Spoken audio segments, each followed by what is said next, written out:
you po. So, maganan daw tayo mapasalamat sa ating Diyos sa buhay. Go lang tayo. Tayo magpalistan yan. We thank you sa Lord sa atin, sa buhay na pinagkaloob niya sa bawat isa sa atin. Hindi ka na nakaibuti ng Diyos. Hallelujah, Lord. Sa buhay na ito, nakasuliran natin, ibigay natin sa ating Diyos. Amen. Salamat sa iyo, Panginoon. Tayo, ma'am.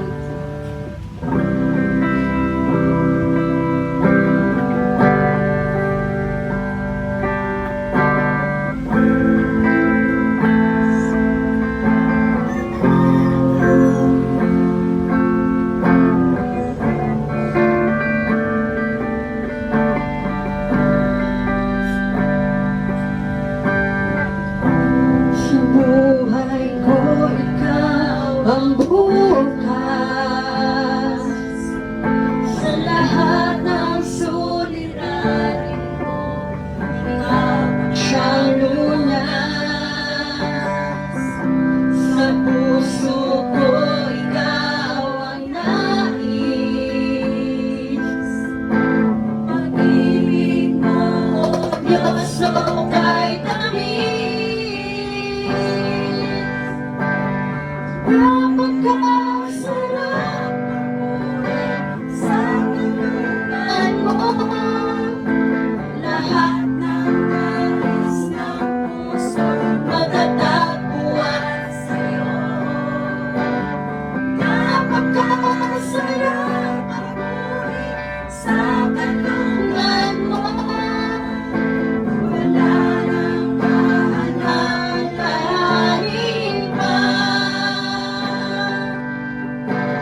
makapangyarihan sa lahat. Maraming salamat po, O Diyos, sa magandang umaga at pribilehiyo na kami ay sama-sama na nagpupuri sa iyo. Lord, maraming salamat. Basta ikaw ang aming kasama. Wala na kaming hahanap-hanapin pa. Ano man ang mga problema at suliranin, Lord, ay ikaw na ang Diyos na patuloy naglulunas nito. Ang aming nais ng puso namin ay makasama ka at makapiling ka at mabigyan ka lagi ng kaluguran, Panginoon, ugad sa mga buhay namin na naririto kami. Maraming salamat po, Diyos, sa lahat ng ito. Wala na kami ibang hahanapin na naisin pa, kundi ikaw ang mapaglingkuran, Panginoon. Nasa umaga na ito, Lord, patuloy namin dinadalangin ang lahat na nagdiriwang ng celebration na ito, Panginoon. Luzon, Visayas at Mindanao ng GCM at ang Body of Christ, Panginoon, ay patuloy namin tinataas ang lahat ng ito. At nawa, Panginoon, ang inyong kapangyarihan at ang kalooban mo lamang, Panginoon, ang siya makapangyari sa umaga na ito. Ikaw ay aming inaanyayahan sa lugar na ito, Panginoon. Punuin mo ng presensya ang lugar na ito. Punuin mo ng mga salita mo ang lugar na ito. Lahat ang nakakapanood, nakakarinig nito, dalhin sa kanilang mga buhay ang mensahe mo ng iyong kaligtasan, Panginoon, nang lahat ng tao ay magbalik loob at magsisi at magkaroon ng kaligtasan, Panginoon. Lagisan mo nawa, Panginoon, ang lahat ng mensahero mo at lahat ng mga umawit sa umaga na ito, Panginoon. Dalhin ang mga libuang anghel, Panginoon, ang mga handog na hain na buhay na totoo, Panginoon, na sa iyo nagpupuri, Panginoon. Lord, maraming salamat na ang umaga na ito ay sa iyo na namin ipinagkatiwala ang mga buhay ng bawat isa. Hinihingi namin, Panginoon, na punuin, busugin ang lahat ng mga tao na nakatune in sa iyo, Panginoon, sa umaga na ito. Panginoon, salamat sa presensya mo sa umaga na ito. Napakasarap pag ikaw ang mapaglingkuran. Napakasarap pag ikaw ang kasama. Ito ang nais ng aming puso at wala nang ibang hahanapin pa, Panginoon. Ano man mga suliranin, mga problema, ano man yan, Panginoon, ikaw lang ang makakalutas na ito. Kaya, Panginoon, sa umaga na ito, sa iyo na namin ipinagkatiwala ang lahat, Panginoon, ang mga laman ng mga puso at isip namin, Lord. Sa iyo na namin itinagubilin ang lahat ng ito. At hayaan mo, Panginoon, ang malaya mong pagkilos sa mga buhay ng bawat isa sa lugar na ito at sa lahat na nanonood at sa lahat na nagdaraos, Lord, ng minsan ng gawain na ito, Panginoon, ay sa iyo na namin itiniwala. At Lord, basta't ikaw ang kasama namin, Lord, ito ang kayamanan ng aming mga puso. Panginoon, naway balutin mo na iyong kapangyarihan ang lahat ng gagawin namin na ito na makarating ito sa iyong trono, Panginoon. Lord, maraming salamat po. Ito po ang aming samot panalangin. In Jesus' name, Amen. Thank you, Lord. Amen, amen. Sige po, sa oras na to, tayo magkamayan sa bawat isa. Sige po, tayo umikot. Hallelujah, Lord.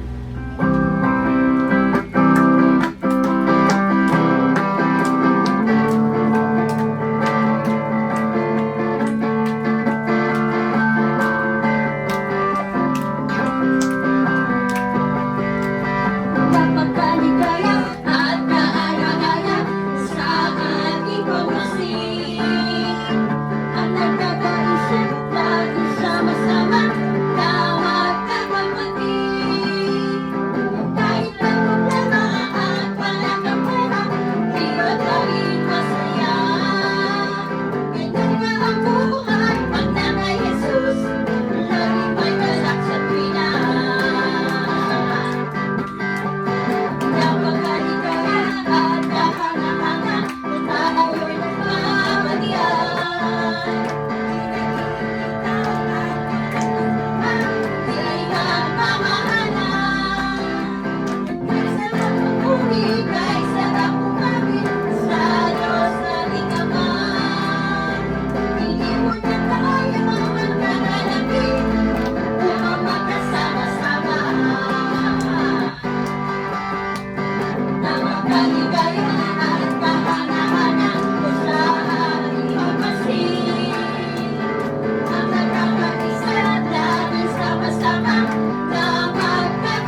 talaga na magkakasama ang magkakapatid. Hallelujah. Tayo ay ginawa ng Panginoon bilang magkakapatiran. Walang inggitan, no? Hindi nagsisiraan, hindi nag-iinggitan kung hindi nagmamahalan.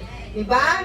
Sa Panginoon, sa pamilya ng Diyos, laging may pagmamahalan. Amen? So ngayon, sa umagang ito, tayo naman po idadako sa ating pagpapasalamat sa Panginoon sa isang buong linggo na tayo po'y sinamahan, iningatan, pinagpala ng Diyos. Marapat lang na tayo din magbalik ng pagpapasalamat sa Panginoon. Mauuna na po ako magpasalamat sa Panginoon.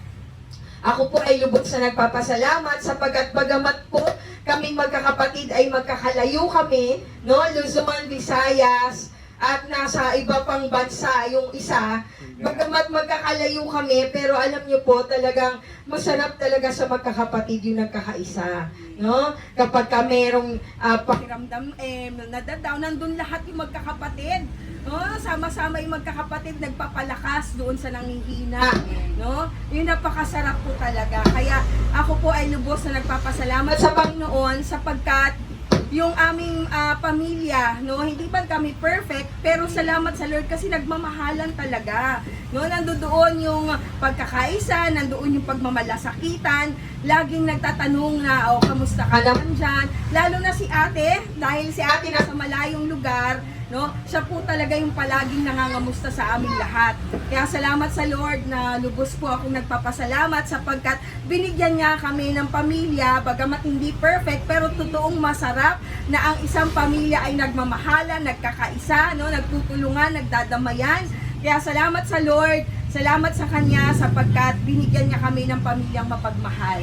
No? Kaya Lord, salamat po sa inyo. Sa Lord lang po ang lahat ng papuri. At gusto ko rin i-share sa inyo kahapon na habang nanonood kasi Saturday ay pahinga talaga, no, rest day talaga kasi nga po buong linggo tayong nagtatrabaho, so yung Sabado as much as possible talagang pahinga lang talaga. Kahapon nakikinig kami ni Alan, merong trending ngayon yung pong anak ni Kim Atienza. Yes, no? Yung anak ni Kim Atienza na nag-suicide siya. So, alam niyo po, syempre, sa pamilya ng Diyos, walang condemnation.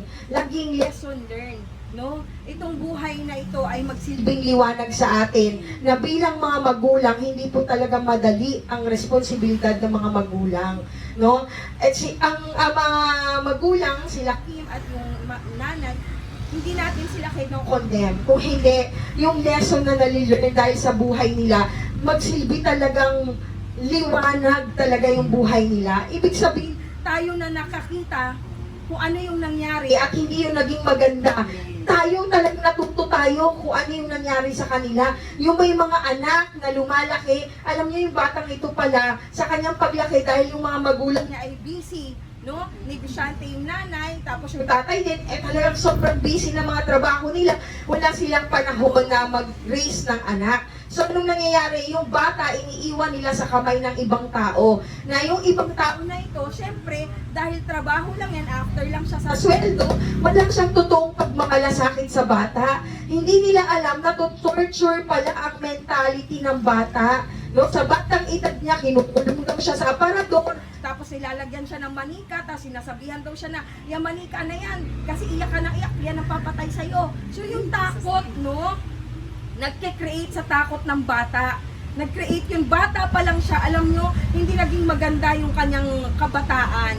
Dahil sa kagustuhan niya talaga na kumbaga akala daw niya normal yung nangyayari na yon. Pero alam niyo po, habang lumalaki yung bata, nag-create po talaga yon ng takot sa puso niya at marami yung kanyang mental health talagang nag-suffer po talaga.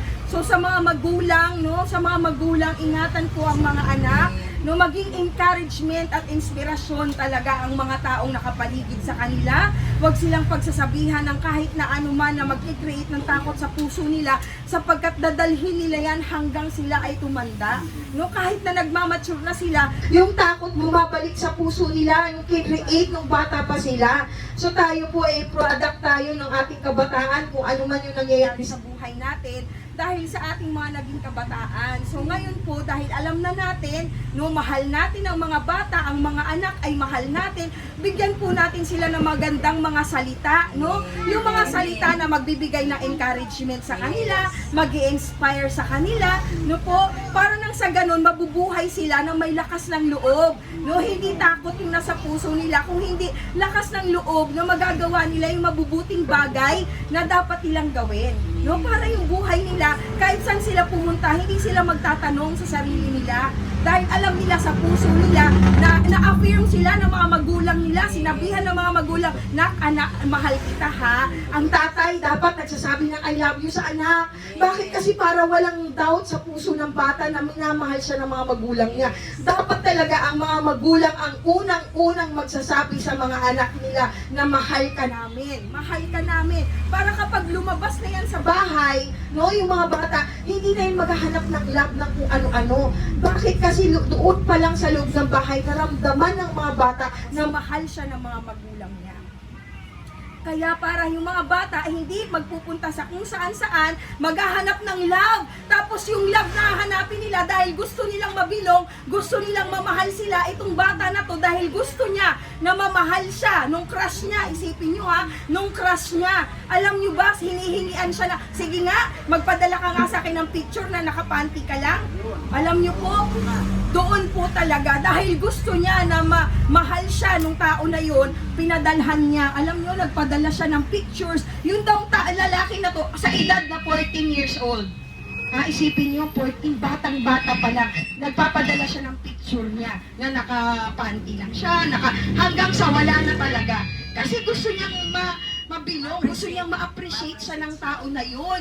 No, kasi hindi niya yun naramdaman sa bahay niya. Bakit? Kasi laging wala ang mga magulang niya. No? Kapag may yung absent, yung wala sila, alam niyo, naghahanap yan ng love. No? Kaya dapat sa bahay, no, sa bahay, maramdaman ng mga bata na mahal sila ng mga magulang. Para nang sa ganun, hindi sila maghahanap ng pagmamahal sa labas. Na ipipilit nila yung sarili nila, gagawin nila kahit na ano. No? Dahil daw sa nangyari na yun, ang tawag daw sa kanya ng mga kaklase niya, pokpok.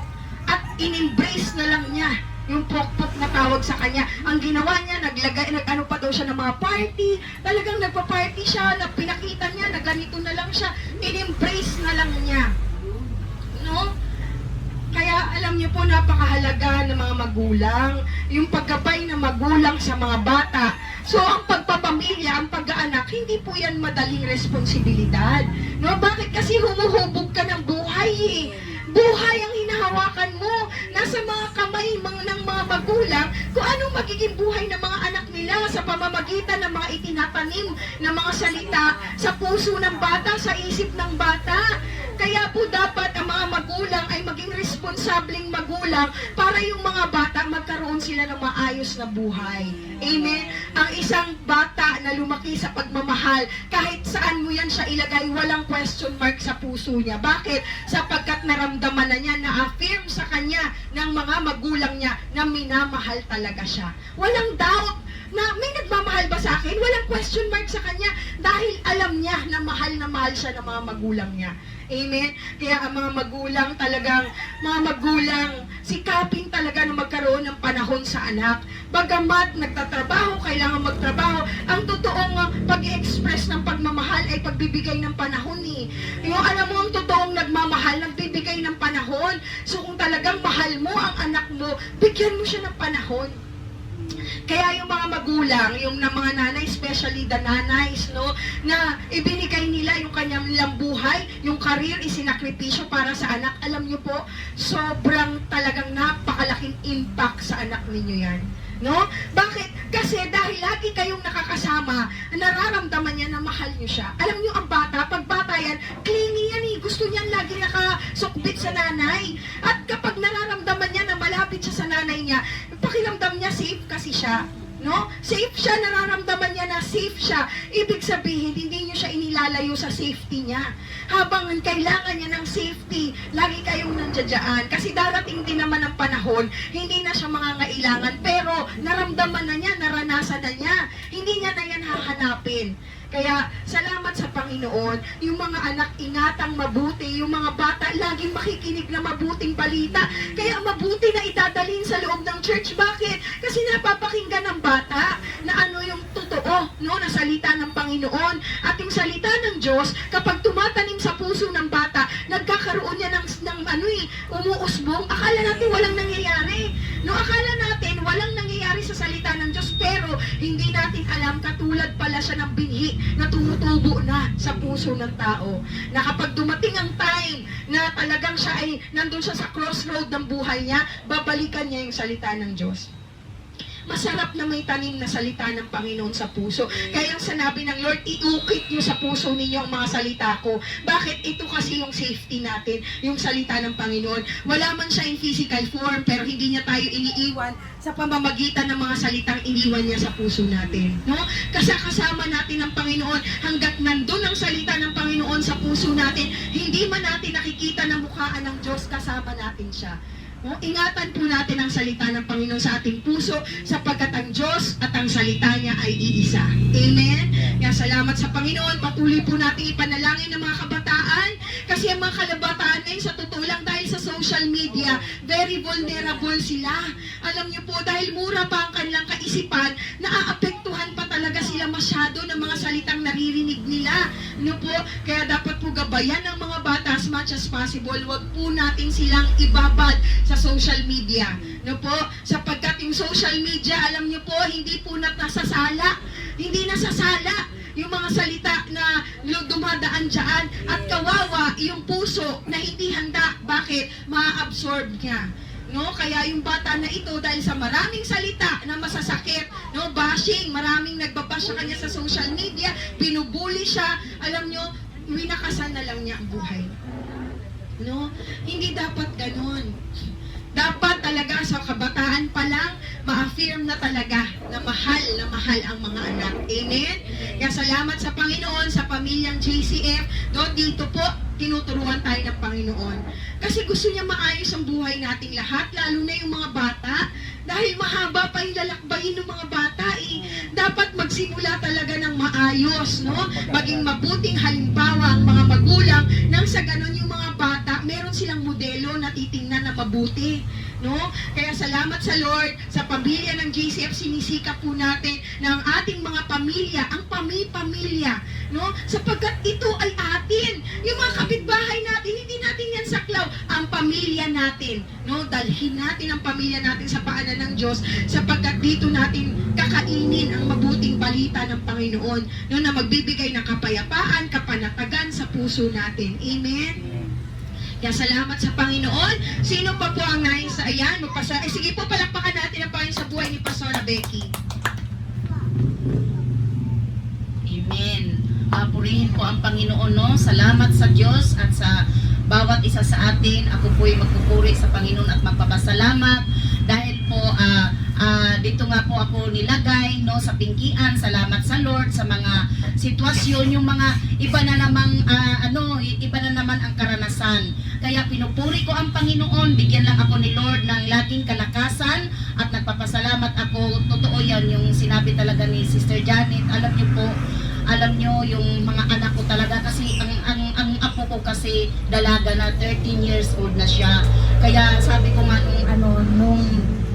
nung nakaraan pinaluap ko sa magulang, sabi ko na tingnan mo yung latay ni Mikay kung gumaling na. Alam nyo po, gumaling na yung latay ni Mikay. Kaya sabi ko talaga, alam nyo, pagka ngayon pinaisip na naman sa akin na Lord na kailangan akong bumaba doon, totoo yun. Alam nyo yung mga pamilya na gano'n na nagbibigti, hindi lang yan yung isa na ngayon, maraming hindi nasa social media na nabalita na nagbigti. Marami talaga, no? Na nagbigti talaga itong itong taon na ito. Maraming mga kabataan na nagbibigti. Kaya ibig sabihin, yung mga yun, mayroon siyang aral talaga sa atin. Kaya salamat sa Panginoon, talagang si Mikay, talagang lagi siya kinakausap ngayon ng mama niya. Sabi nga ni Ria, kinukutuhan daw niya, no? Nag-uusap silang dalawa, tas iyak daw ng iyak yung bata. Kaya, thank you kay Lord. Sabi ko, tingnan mo yung mga latay niya kung gumaling na. Oo naman na, gumaling na daw. Kaya, magmarka yan sa kanya na bakit siya sumunod, no? Nang dahil sa koneksyon, kasi ang cellphone, connection po yan sa ibang mga tao, no? At hindi alam ng bata na mapapahamak na pala siya, no? Sumunod siya, sinabihan siya na tumakas ka, kasi talaga yung bata na yan nasa loob lang ng bahay. Ang kanyang tungkulin, gampanin yung mga utos lang ng magulang niya, mag-asikaso sa bahay, no? At mag-aral. Yan lang po talaga ang ano niya, trabaho. Kaya salamat sa Panginoon na talagang, alam niyo po, tuwi talaga habang nandito ako sa Luzon, talagang pag sinabi sa akin ng Lord na uuwi ako sa mga anak ko, uuwi talaga ako. Alam niyo po, kahit mga ganyan, mga wala pang balita, sa totoo lang po, nililikom ko po yung mga apo ko. Inuupuan ko po yan sila. Lagi ko silang kinakausap, no? Ang una ko sinasabi, kahit wala ako doon, kahit nandito ako, kahit saan ako, sabi ko, ang laging yung tandaan, mahal na mahal kayo ng Panginoon at ng mga magulang ninyo.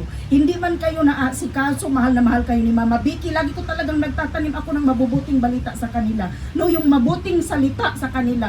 Kasi alam niyo po, totoo yan.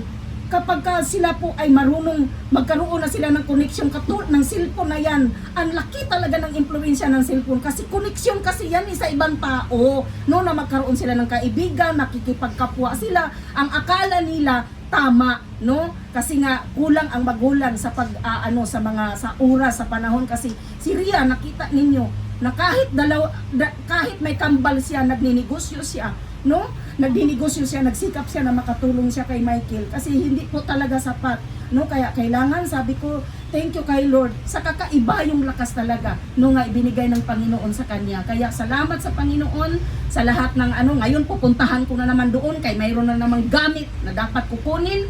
Kaya ako, hindi po ako nangungonsinti, kapag mali ay mali, no? Kaya salamat sa Panginoon na talagang tayo po ay tatayo tayo una sa Panginoon at talagang isa sa buhay natin, kahit para pag nagsalita tayo sa ating mga anak na talagang pagharap natin, hindi tayo masisilip. Ikaw nga dyan Kaya yan ang sinasabi ko kay Michael at kay Ria. Tumayo kayo na maging ilaw kayo at asin sa mga anak ninyo para wala sila'y masilip na ikaw nga dyan Lahat ginagawa ko po yan. Sabi ko sa Panginoon, nung nangyari kay Mikay, umiyak ako nun sa Panginoon. Ang sabi ko, Lord, ipaglalaban ko ang pamilya ko sa harapan mo. Hindi mo yan pababayaan, no? Kaya tayo magkampanti na ang akala natin talagang, no, na walang mangyayari. Habang sumusunod tayo sa Panginoon, humihigpit at humihigpit ang pagsubok. No, humihigpit at humihigpit, pero wala ka magagawa. Lagi ka magpakumbaba sa Panginoon at aaminin mo sa Diyos na hindi talaga natin kaya humarap sa mundong ito na ating ginalawan kung hindi natin weapon ang Panginoon at talagang balot na balot tayo ng banal na dugo ni Kristo. Kaya nagpapasalamat ako sa Panginoon na maging tayo na kahit matanda na, inuba na ta, lagi pa tayong nagpapahubog sa Panginoon. Kaya nagpapasalamat ako sa Diyos na may mga taong ginamit sa atin na tayo ay pagmamalasakitan. Kuminsan masakit, pero kailangan natin tanggapin para magbabago ang buhay natin. Hindi tayo mapapariwara. Yun lang po, purihin po ang Panginoon at maraming salamat. Amen. Alam niyo, talaga yung totoong nagmamahal kahit masakit sasabihin niya kasi gusto niya talagang maayos yung buhay natin lahat. Kaya pagka merong nagsabi sa inyo para sa ikabubuti niyo, alam niyo, ibig sabihin mahal kayo ng tao na yun. Kasi gusto niyang maging maayos ang buhay, no? Kaya salamat sa Panginoon. Sino pa po ang nais na magpasalamat sa Diyos? Wala na po?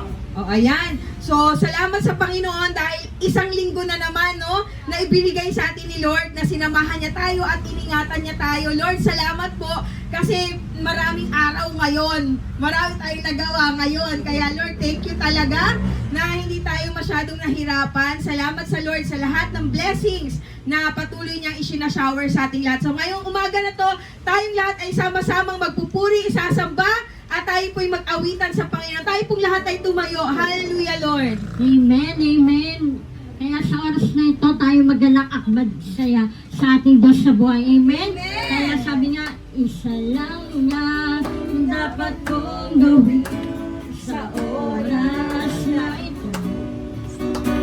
Hindi lang magsaya sa piling mo. Wala na akong inagarisma sa buhay kong ito. Kundi ang magala presensya mo. Yes, Lord.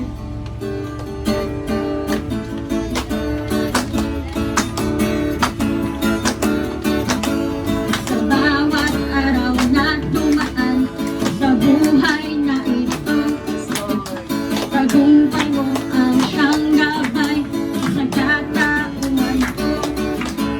Di ka nagbabago, katapatan mo, kaya sarili ko'y utusan mo. Padala ka, masaya ka, itaas ang iyong kamay at iwagayway. Magala ka, magsaya ka, isadyak ang iyong mga paa, at tayo'y magsayawan na, isagaw natin ang kabutihan niya. At kung may kalungkutan man sa buhay na ito, hindi ito magtatagal sa katauhan ko. Sapagkat sa presensya mo, malulusaw ito. Kaya't ang puso ko'y hinihiyaw. Madala ka, masaya ka, isaas ang iyong kamay at iwagayway. Madala ka, magsaya ka, isadyak ang iyong mga paa, at tayo'y magsayawan na, isisigaw natin ang kabutihan niya. Magala ka, magsaya ka, isaas ang iyong kamay at iwagayway. Magala ka, magsaya ka, isadyak ang iyong mga paa, at tayo'y magsayawan na, isigaw natin ang kabutihan niya. At kung may kalungkutan man sa buhay na ito, hindi ito magtatagal sa katauhan ko. Pagkat sa presensya mo, malulusaw ito. Kaya't ang puso ko'y hinihiyaw. Magala ka, magsaya ka, isaas ang iyong kamay at iwagayway. Magala ka, magsaya ka, isadyak ang iyong mga paa, at tayo'y magsayawan na, isigaw natin ang kabutihan niya. Magala ka, masaya ka, itaas ang iyong mga kaniwagayway. Magala ka, magsaya ka, ipadyak ang iyong mga paa, at tayo'y magsayawan na, isigaw natin ang kabutihan niya. Magala ka, magsaya ka, itaas ang iyong kamay at iwagayway. Magala ka, magsaya ka, ipadyak ang iyong mga paa, at tayo'y magsayawan na, ipadyak ang iyong mga paa, at tayo'y magsayawan na, isigaw natin ang kabutihan niya. O Diyos, purihin ka.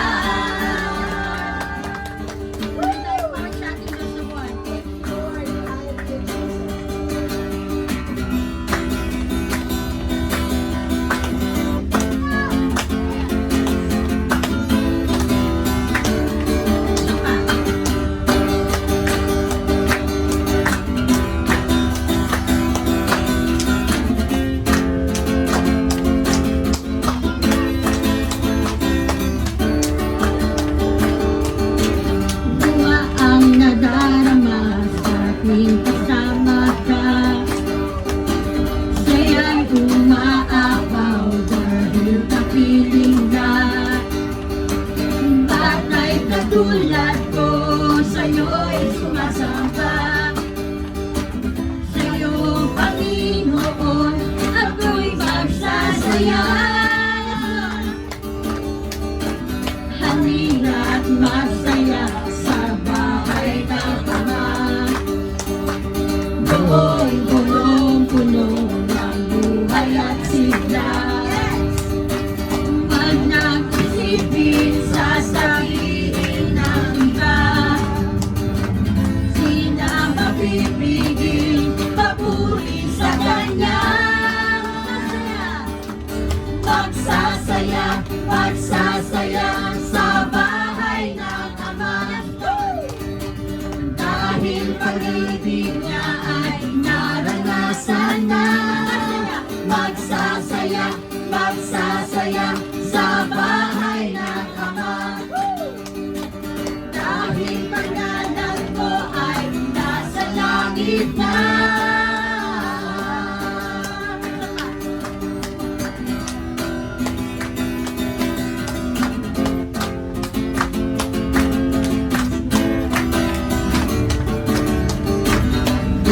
Ang nadarama sa tuwing kasama ka. Saya'y umaapaw dahil kapiling ka. Batay katulad ko, sa'yo'y sumasamba. Sa'yo, Panginoon, ako'y magsasaya. Halina't magsaya sa bahay ng Ama. Nooy punong-puno ng buhay at sigla. Wag nag-isipin, sasabihin ng kita, di na mapipigil, papuri sa Kanya. Magsasaya, magsasaya sa bahay ng Ama. Dahil pag-ibig niya ay naranasan na. Magsasaya, magsasaya sa bahay ng Ama. Dahil pangalan ko ay nasa langit na. Magsasaya, magsasaya sa bahay ng Ama. Dahil pag-ibig niya ay naranasan na. Magsasaya, magsasaya sa bahay ng Ama. Dahil pangalan ko ay nasa langit na.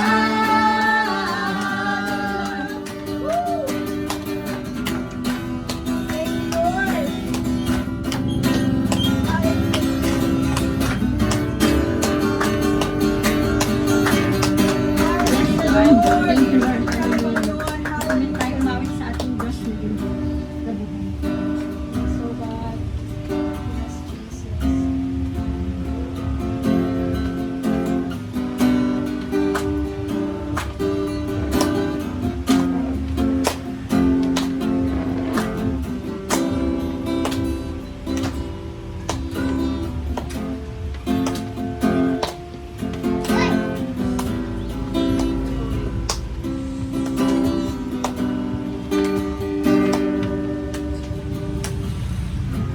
Para bang di mo makaya at kay dami mong kumalan. Para bang sumusuko na ang pagod ka na. Buksan mo ang iyong mata, di ba nakatayo ka pa? Alam ng Diyos kaibigan, kasama mo siya. Huwag kang bibigay, aayaw magsasawa. Huwag kang papapagod, lalayo maghihina. Gagamitin ka pa ng Diyos, mahal ka niyang lubos. Huwag kang bibigay, aayaw magsasawa.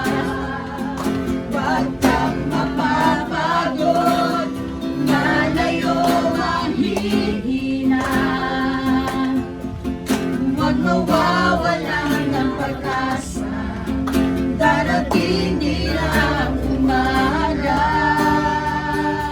kasama mo siya.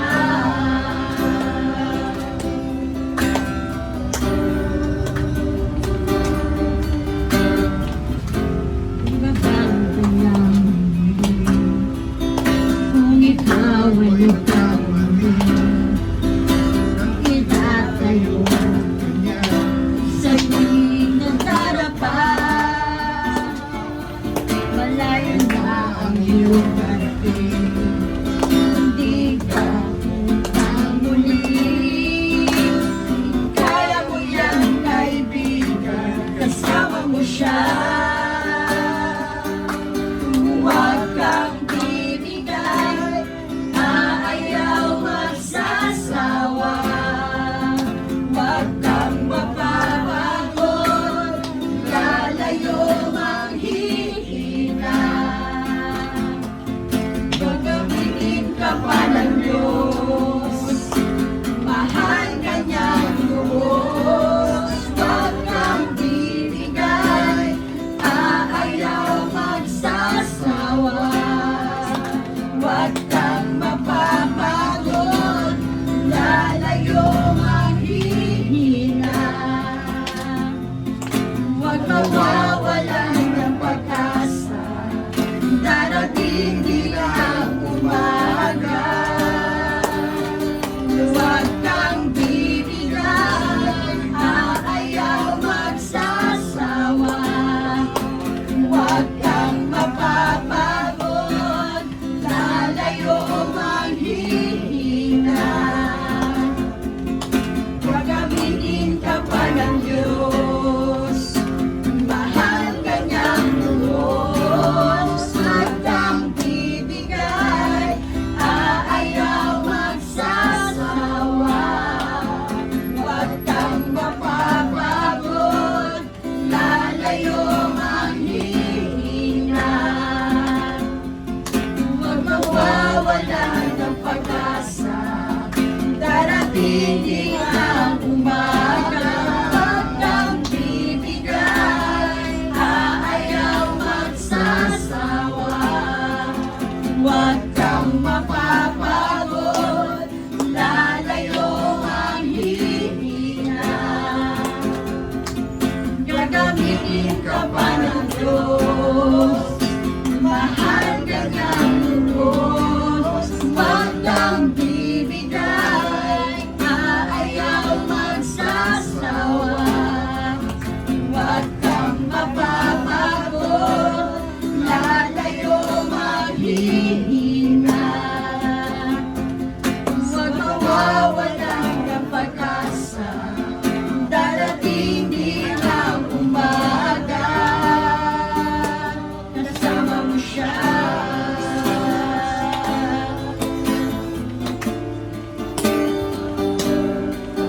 Darating din ang umaga, kasama mo siya.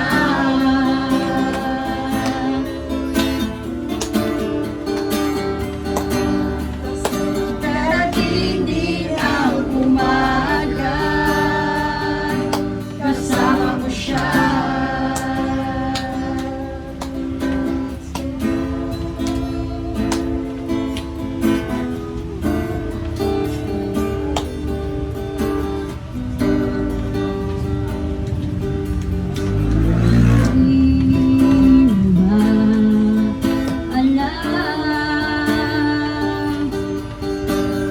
May nagmamahal sa'yo. Ang mga lumbay, siya'y laging kasama mo. Inulat mo ang iyong mga mata, sundan mo ang liwanag ng buhay. Huwag kang mawawalan ng pag-asa, umakit ka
umaga at sa gabi, Lord. Salamat muli, Panginoon, sa mga awitin mo sa oras nito, Panginoon. Tunay na nagalak kami sa iyo, Panginoon. Sa mga pagpapala na ginuos mo sa bawat isa, Lord. Lord, kami patuloy na maglilingkod sa iyo magpakailanman. Yes, Lord. Maraming salamat. Ito ang aming mapapuri ay tangi sa iyo lamang. Kaya ang lahat ng nagmamahal sa ating Diyos na buhay ay magsabi ng Amen. Amen. Lord. Jesus, ikaw ang salita ng buhay. Tanging ikaw ang nagbibigay kahulugan sa aking buhay.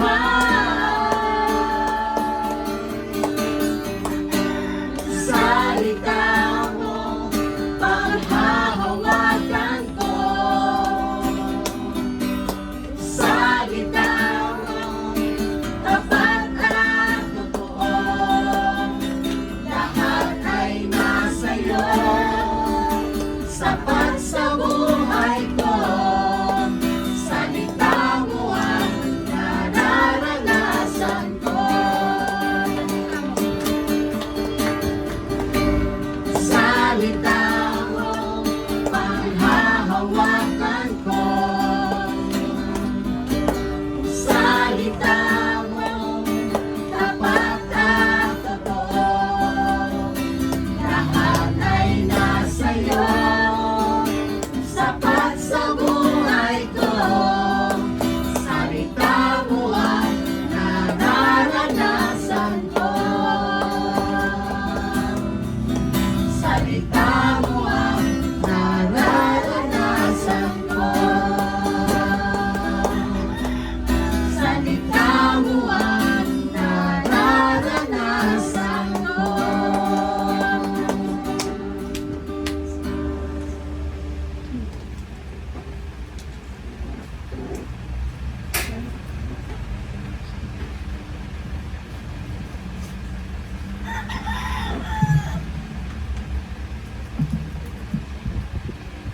Sige po, manatili tayong nakatayo para respeto sa ating Panginoon Diyos sa kanyang salita. Ang salita ng Panginoon Diyos ay manggagaling sa pangalawang Peter, 2 Peter chapter 1 verse 3 to 9. 2 Peter, pangalawang Pedro, kapitulo 1, versikulo 3 hanggang 9.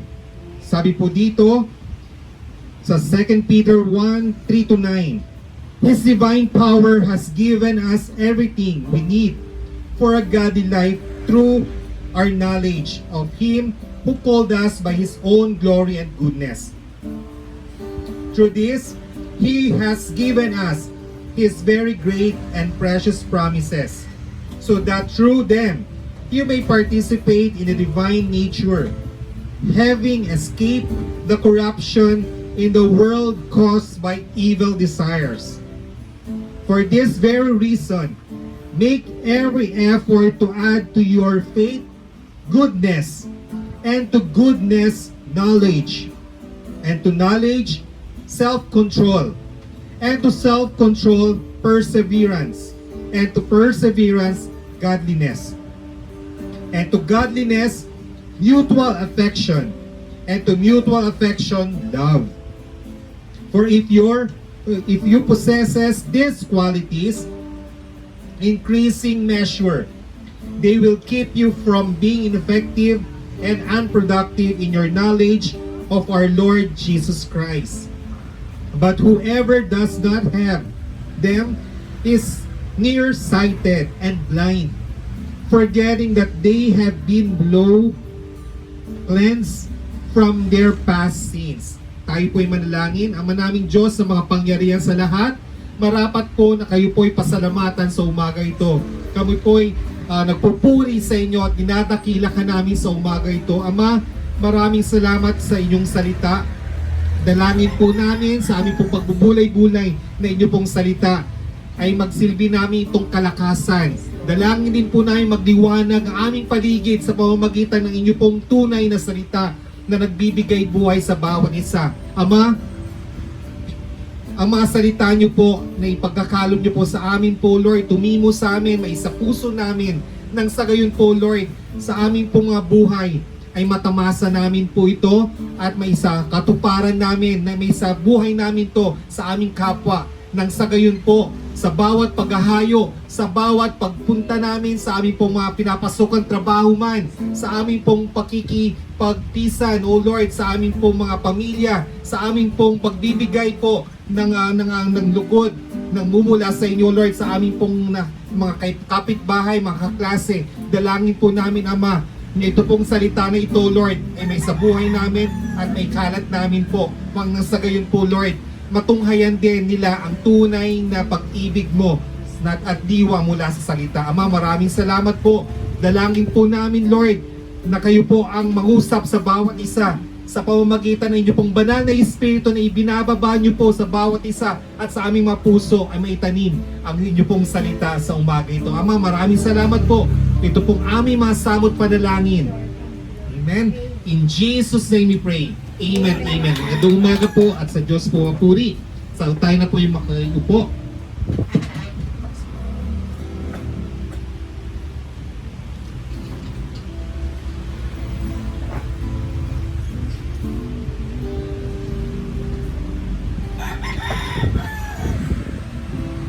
Amen. So tayo na po ay nasa last Sunday in October. So napakabilis ng panahon. Next week, November na. So, ibig sabihin, after November, December na. So, yan na po yung inaabangan ng iba, yung Pasko. Amen?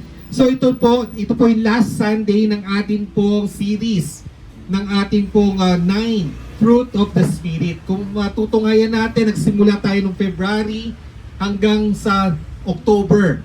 Na kumpleto na po natin yung 9 Fruit of the Spirit. Nasa ano na po tayo ngayon? Self-control. Amen?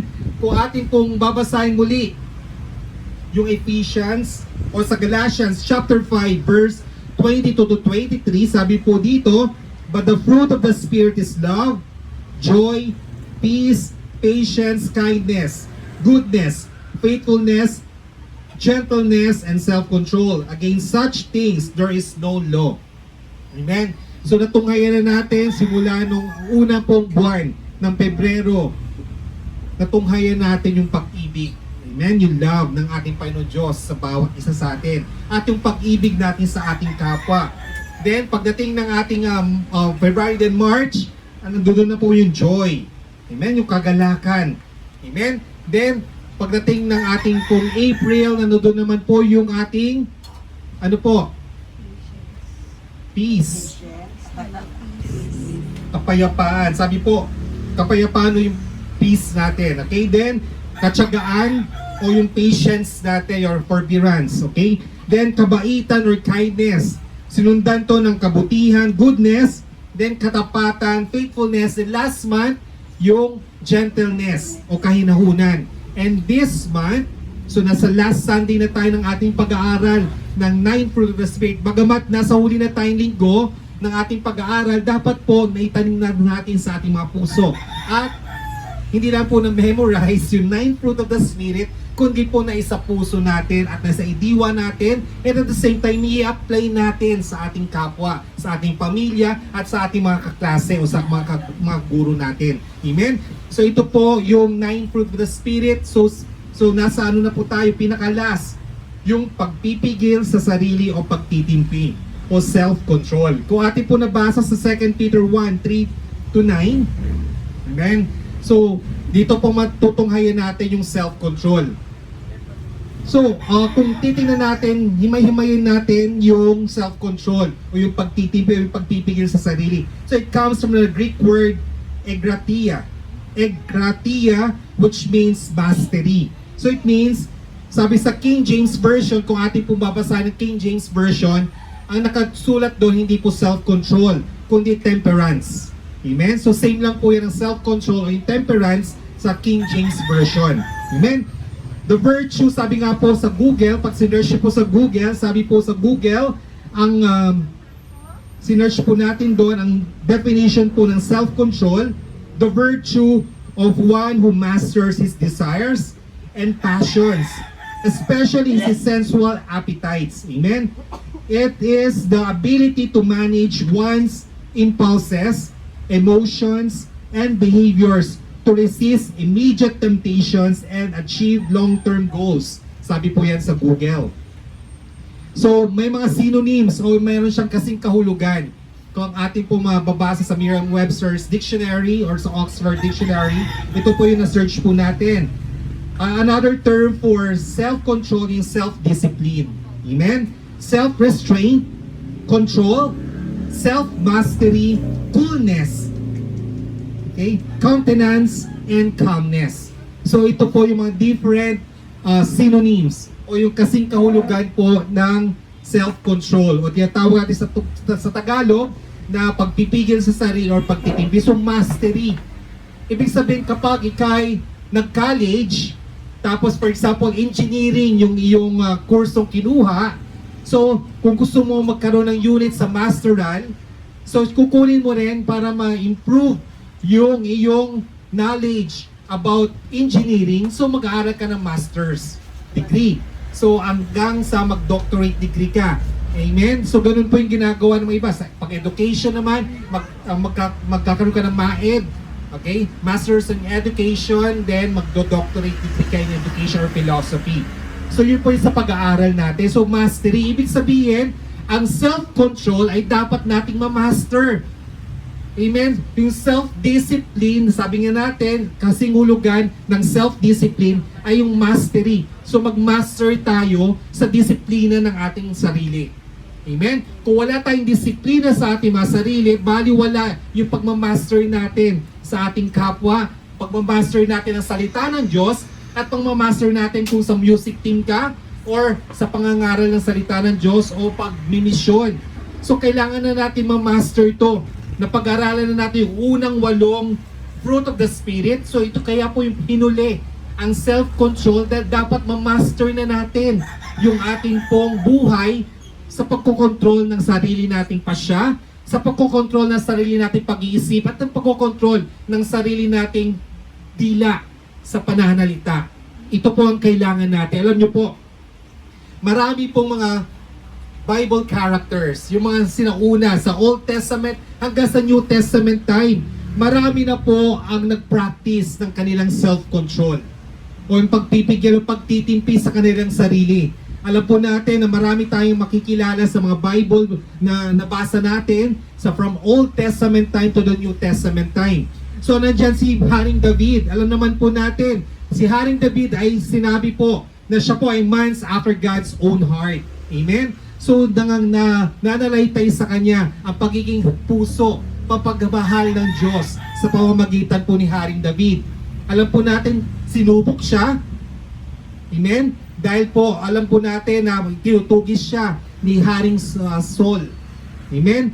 Dahil talaga naiinggit siya kay Haring David. Nagiging mas sikat pa si Haring David kumpara sa kanya being hari ng panahon na iyon.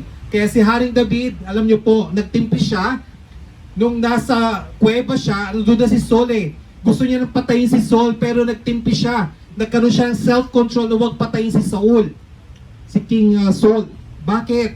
Kasi alam niya na si Saul ay biniyayaan ng pagiging hari ng Panginoon Diyos. Ibig sabihin, inanoint siya ng ating Panginoon Diyos bilang hari ng Israel noong panahon na yon. It means na kailangan niya irespeto ang desisyon ng Panginoon Diyos. Bagamat kaaway niya, tinutugis siya, gusto siyang patayin ni Haring Saul, ay nagtimpi siya. Doon siya sa likod eh, nagtatago siya. Pero pwede niya nang saksakin or patayin si Saul, si Haring Saul. Pero hindi niya ginawa. Di ba nagtapyas lang siya ng part ng tela ng damit ni Haring Saul. Pero nagtimpi siya. Pinigilan niya ang sarili na patayin ng isang taong inanoint ng Panginoon Diyos. Amen? Bagamat siya ay nag-uusig, siya po yung gustong pumatay sa kanya, ay nagtimpi siya. Isa pang Bible character si Daniel. Kilala natin si Daniel, marami siyang mga kaibigan. Kung ating po matutunghayan sa kabataan, namulat si Daniel. Amen? Nung siya'y ininayahan ng hari Nebuchadnezzar, alam po natin yung pagbibigay ng mga maluhong pagkain sa kanya at sa kanyang mga kasamahan, hindi niya tinanggap. Alam niyo po bakit? Alam niyo po kahit marangya yung kanyang pagkain na binigay ng hari. So festival feast. Ibig sabihin maraming mga pagkain, parang handaan. Parang fiesta, sobrang dami ng parang buffet. Okay? Pero hindi niya tinanggap yon kasi inialay sa Diyos-Diyosan ng panahon na yon. So nagtimpi siya, kuya, anong kinain niya? So gulay na lang kinain niya. Hindi siya kumain doon sa papiging ng hari nila nung panahon na yon. Ganon din po, si Abigail, kung kilala niyo si Abigail. Okay? Ito po, bagamat ayaw niya kay nagkakaroon sila ng alitan ng asawa niya at saka si Haring David. Anong ginawa niya? Nagtimpi siya dahil sa knowledge at sa wisdom ng Panginoon Diyos. Alam niyo po, nagtimpi si Abigail. Bagamat galit na galit siya kay Haring David noong panahon na yon. Nakipagkaibigan siya kay Haring David. And at the same time, yung galit na yun napawi. Nakipagkaibigan siya. And at the same time, yung kanyang knowledge or yung wisdom na ibinaba ng Panginoon Diyos sa kanya na magtimpi at magkaroon ng self-control. Bagamat merong galit, natutunan pa rin, nagtimpi pa rin siya. Amen? Kaya naging kaibigan niya si Haring David. Pang-apat, si Nehemiah. Si propeta Nehemiah, kung saan upang hindi magalit. Dahil alam po natin doon sa mga templo ng panahon na yon, parang yung wrath ng God, yung sinasabi nila na kaparusahan ng Panginoon Diyos sa mga tao ng panahon na yon, nagtimpi rin siya. Imbes ay panalangin niya na tupukin itong mga tao ito, patayin ang mga tao ito, nagtimpi siya at nanalangin na lamang na magkaroon ng kapayapaan sa mundong ito. And, amen? At the same time, si Joseph. Kilala niyo si Joseph? Joseph the Dreamer. Amen? Alam po natin na siya'y binenta ng kanyang mga kapatid. Amen? Sa mga ngalakal. At kinuha siya ni Potiphar. Binenta siya kay Potiphar. And at the same time, naging katiwala ni Potiphar. Naging kanang kamay. At the same time, siya yung taga-silbi ni Haring Potiphar. Then pagdating kay Joseph, alam po natin yung asawa ni Potiphar, yung wife ni Potiphar, inaakit siya. Ano ang ginawa ni Joseph? Tumakbo siya. Kaya lang naabutan siya, kinuha yung yung balabal, yung part ng damit niya. Then inakusa siya ng rape ng asawa ni Mrs. Potiphar. Pero siya ay kumuwala. Nagtimpi siya, hindi siya kumagat sa pagnanasa ng laman ng asawa ni Potiphar. Amen? So, self-control siya. Another one, si Paul. Okay, si Paul, kung saan yung pagdidisiplina ng katawan ay inilang tulad niya. Kung inyo pong maalala last Sunday, yung tungkol sa isang mga manlalaro o yung mga atleta na nagte-training para magkamit ng gantimpalang hindi naubos, hindi yung madaling masira, kundi isang gantimpalang pangkalahatan at at the same time talagang tumatagal. Yun po yung gantimpala na nagmumula sa ating Panginoon Diyos. Kaya si Paul, nagtimpi rin siya, bagamat maraming umuusik sa kanya. Kaya natin po binabasa ang Acts, Book of Acts sa ating pong morning devotions. Natutungayan natin doon na bagamat maraming umuusik sa kanya nung siya'y naging Saul pa noon, na nagbago siya dahil sa Damascus experience niya. Hindi niya na po tinutugis yung mga Kristiyano ng panahon na yon. Bagkos, iniibig niya na yung mga taong yon at at the same time, tulad niya kanyang sarili na isa pong atleta, no kasaan po ay kailangan mo pang magpalakas at magpapagaling nang sa gayon yung gantimpalang hinagad niya mula sa langit, mula sa ating Panginoon Diyos, ay may pagkalob sa kanya. Amen? And at the same time, ang pinakalas, ang great example ng self-control yung pagtitimpi ay si Jesus Christ. Amen? Sa panguli natin si Jesus Christ, bakit? Simula nung kanyang buhay, alam natin na marami nag-umuusik sa kanyang mga haring o mga saserdote, simula pagkabata, yung si Haring Herod, diba, tinutugis lahat ng mga firstborn children. Amen? Doon pinapatay. Pero talagang tumakas ang kanyang magulang si Joseph at saka si Mary para mabuhay lamang po si Jesus Christ. Simula pagkasilang niya o sa pagdadalang tao pa lang ni Mary kay Jesus Christ, tinutugis na siya hanggang sa lumaki siya, tinutugis siya ng mga punong saserdote na umuusig sa kanya. And at the same time, nung siya'y 40 days, mag-ayuno ng 40 days and 40 nights, diba sinong kumutya sa kanya? Sino yung kanyang, nag-tempt sa kanya? Si Satan. Diba tinempt siya ng Diablo ni Satan? Kasi dahil bagamat patay yung kanyang katawan dahil sa sobrang gutom, pero lumakas ang kanyang pagiging spiritual na Panginoon Diyos na si Jesus. Bakit? Nilaban niya yung temptation. Sabi ng diablo, tumalon ka. Kung ikay tunay na anak ng Diyos, tumalon ka dahil alam mo naman ililigtas ka ng Diyos kapag tumalon ka sa bangin. Hindi niya ginawa. Amen?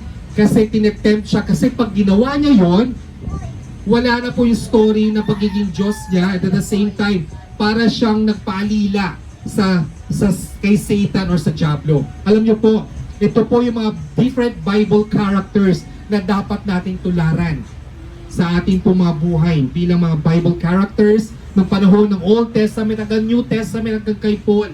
Marami pa po mga hindi po naisulat, naitala sa Biblia na mayroong mga cause ng self-control o nagdulot ng pagtitiis or yung mga pagtitimpi at pagpipigil sa sarili. Maraming mga Bible characters tayo na matutunghayan.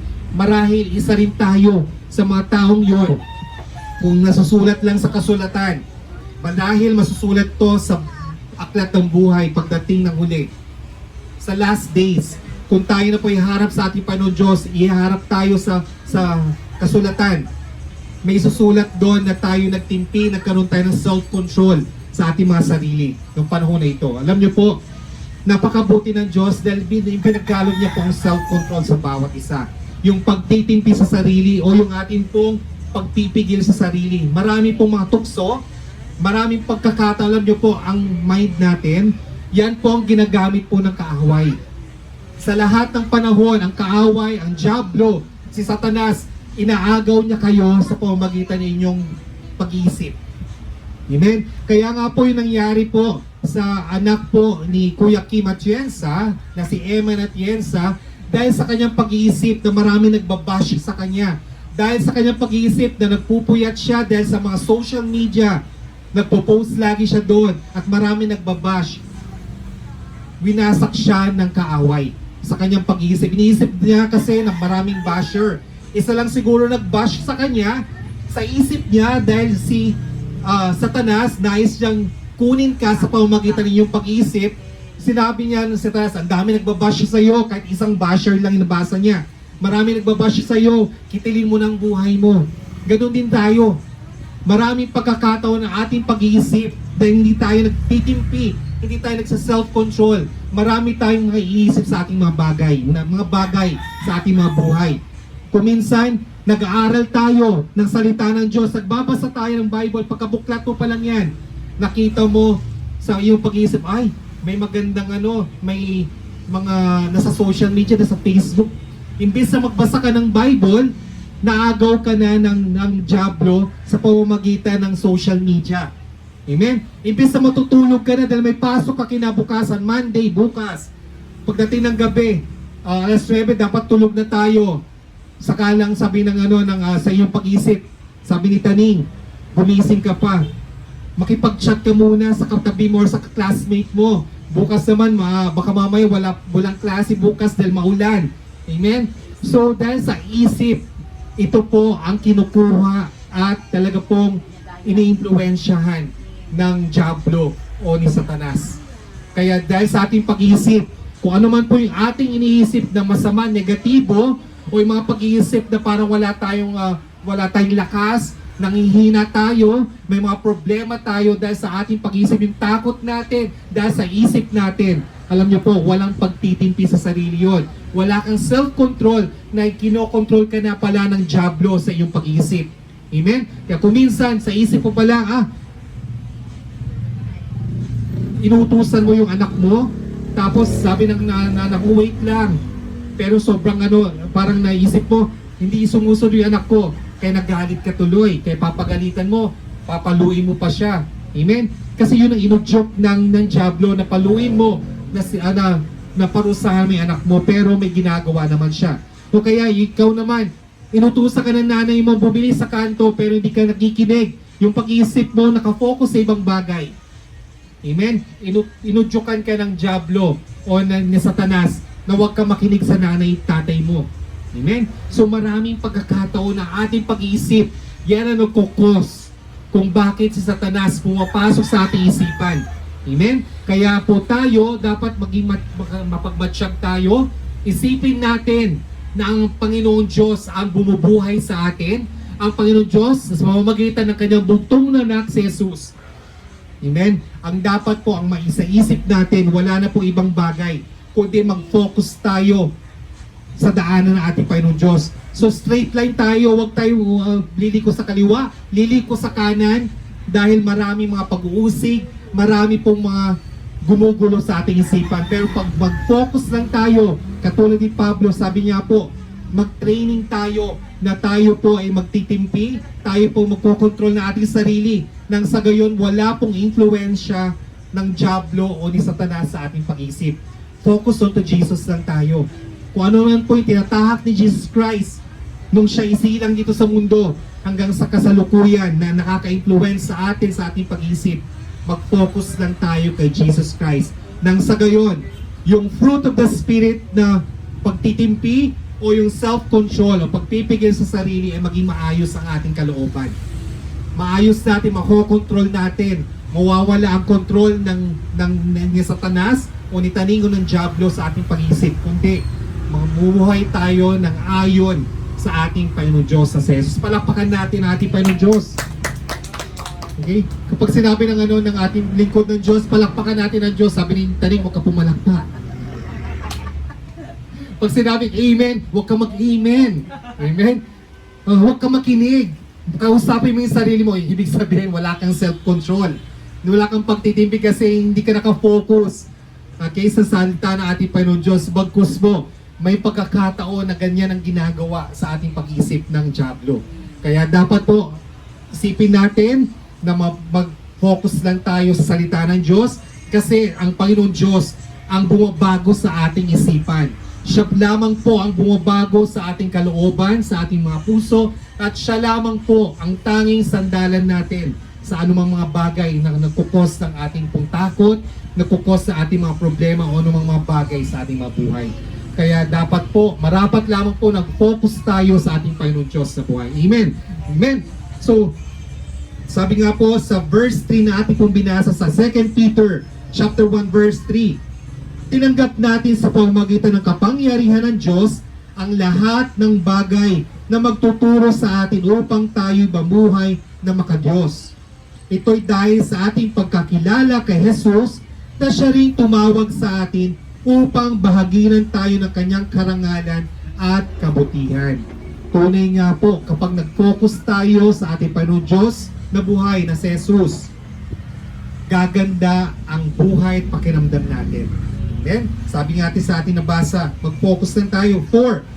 Sa parang ito ay binigyan niya tayo ng mga dakila at napakahalagang pangako upang makiiwas tayo sa nakakasirang pagnanasa sa sanlibutan ito at upang makabahagi tayo sa kanyang likas bilang Diyos. Amen? So yun yung pagkakataon na ito. Mag-focus tayo sa ating Panginoon Diyos, sa ating pong pagmiministry. Mag-focus tayo na magbasa ng salita ng Diyos, makinig ng salita ng Diyos, mag-usap tayo ng maganda.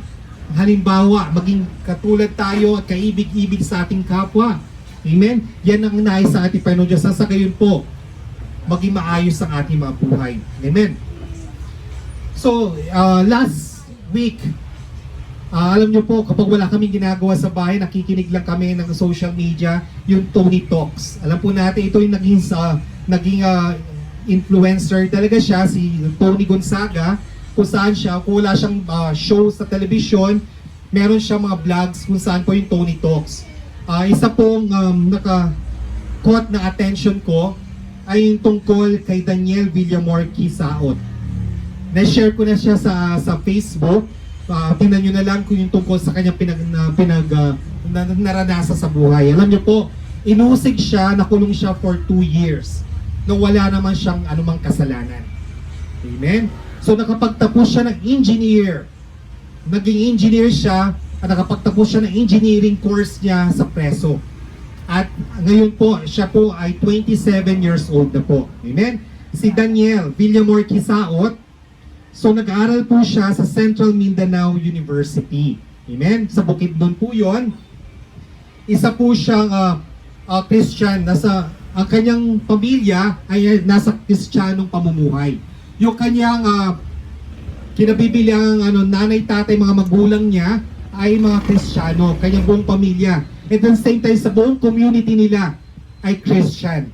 Amen? So ibig sabihin, yung komunidad nila, example, Pinkian, o dito sa Sauyo, yung buong komunidad nila ay nasa Panginoon Diyos na. Ibig sabihin, nangangaral sila tungkol sa Panginoon Diyos, and at the same time, sila po ay nabubuhay sa salita ng Diyos. And at the same time, nasa mahirap na kalagayan ng kanilang buhay, sila po, ang kanyang mga magulang po ay nagtatanim. So sabi nga po, nagtatanim sila ng palay, ng mga mais, yung mga root crops, yun po yung kanilang tinatanim. So farmer po. Ang kanilang kinamubuhay ay pagtatanim. Alam nyo po, si Daniel kasi isa rin po siyang music ministry member. Sa guitars po siya, sa strings. At the same time, nag-start ang kanyang ministry, o kanyang pagsama sa ministry, grade 3 pa lang po siya. So napakamurang edad na grade 3. Siguro mga ilang taon yan, mga siguro na 10 years old, siguro 8, 9, or 10 years old.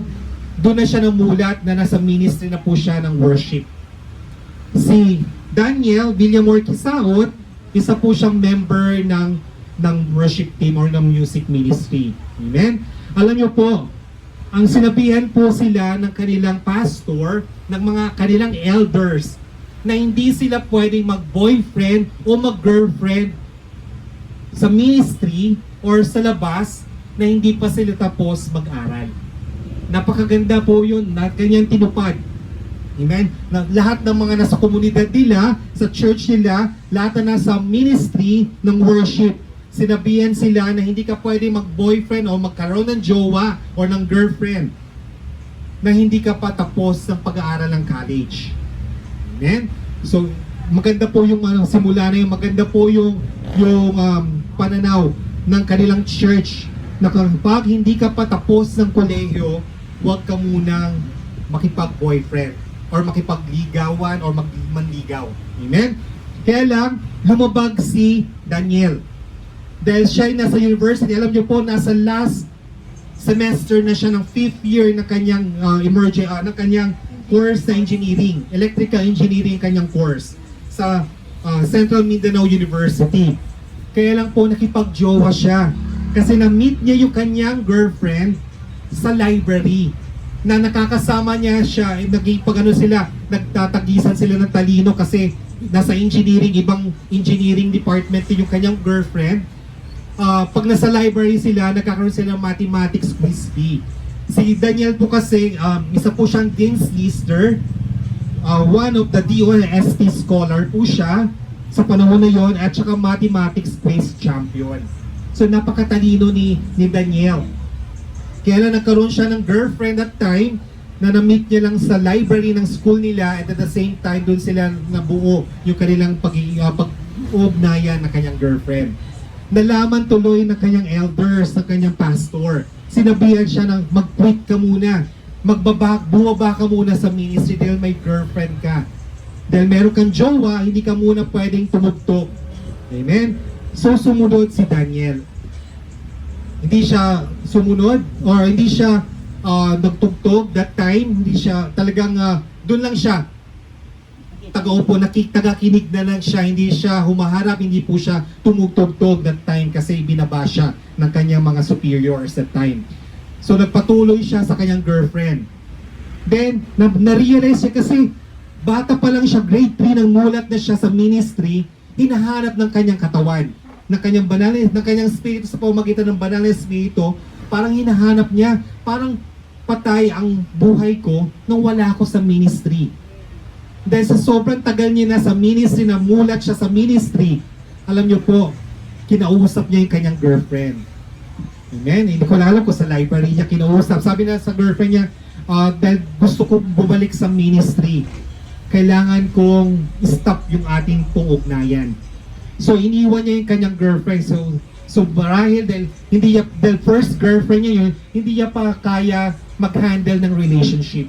Amen? Dahil alam niyo pag first time sa girlfriend or sa pagkakaroon ng jowa, marami ka pang hindi natutukla sa hindi mo pa naunawaan. Amen? So dahil sa first time na iniwan niya yung kanyang girlfriend at nagtuloy siya sa ministry, alam niyo po, yung kanyang girlfriend, syempre, lost siya. Walang closure. Siguro itong girlfriend niya, marami naging boyfriend at that time. Alam niya na yung pag-handle ng situation. Siguro, na-depress. Dahil ang panahon na yon siguro, Dean's Lister din. At saka talagang running for honor. Or ng itong Dean's Lister na to na kanyang girlfriend. Na-depressed tuloy. Then, pagdating ni Daniel sa bahay, alam niyo po, merong subpoena. May warrant na siya na natanggap ng kanyang magulang ng kanyang tatay. Pagdating niya sa bahay, sinabihan siya ng tatay, meron kang subpoena. Alam niyo, nagulat siya, bakit siya nagkaroon ng subpoena? Ang kanya palang kaso ay rape. Sinampahan siya ng kasong rape ng kanyang ex-girlfriend. Amen? So, nagulat siya.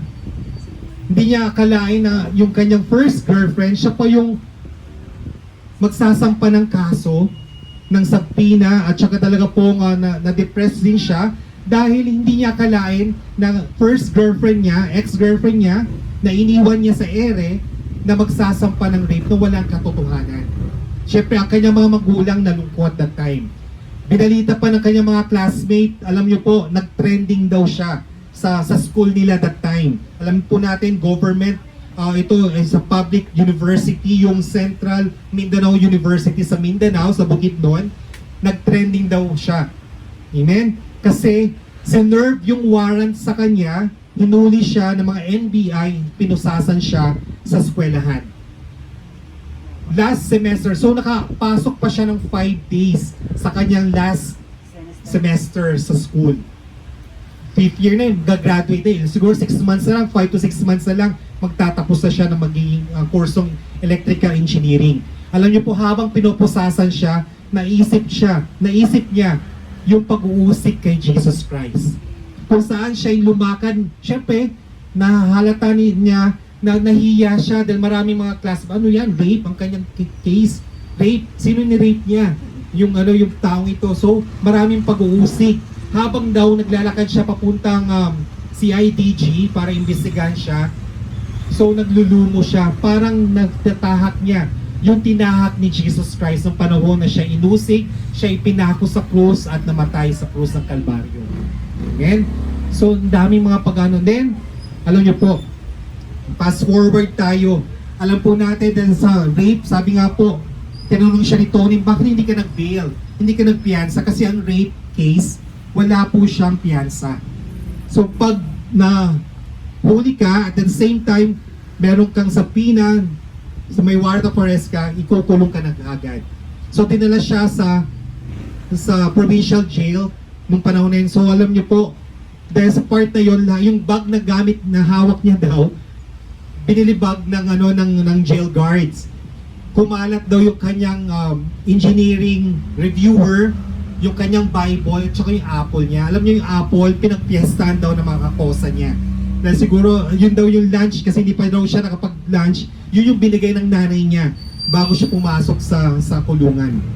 Alam niyo po, habang kinukuha niya yung kanyang gamit, yung kanyang Bible, naisip niya yung pagkadapa ni Jesus Christ sa papunta sa pagpapako sa Kalbaryo. Dito napapatunayan na bagamat siya'y bata, at that time, estudyante, pero inuusig na siya ng tao at kinulong pa siya sa provincial jail. Alam niyo po yung kasama niya daw sa Posas, isa po siyang murderer daw ang case naman niya, murder ang case. Katulad ni Jesus Christ, alam po natin, di ba, hinarap siya kay Pontius Pilate, kung saan po si Barabas na kanilang na hinatulan, pero siya pa yung nakalaya. Pero si Jesus Christ, na walang kasalanan, siya pa yung hinuli, siya pa yung pinarusahan at inatulang mamatay sa krus. Ganun na na-feel ni Daniel nung panahon na yon. Yan, walang investigasyon. Amen. Kasi kahit walang investigasyon, kasi rape case nga po. Amen. So, gumugulo yung kaso niya. Alam niyo po, natutulog daw siya sa kulungan, sa preso na nakatayo sila dahil siksikan daw, parang lata daw sila ng sardinas.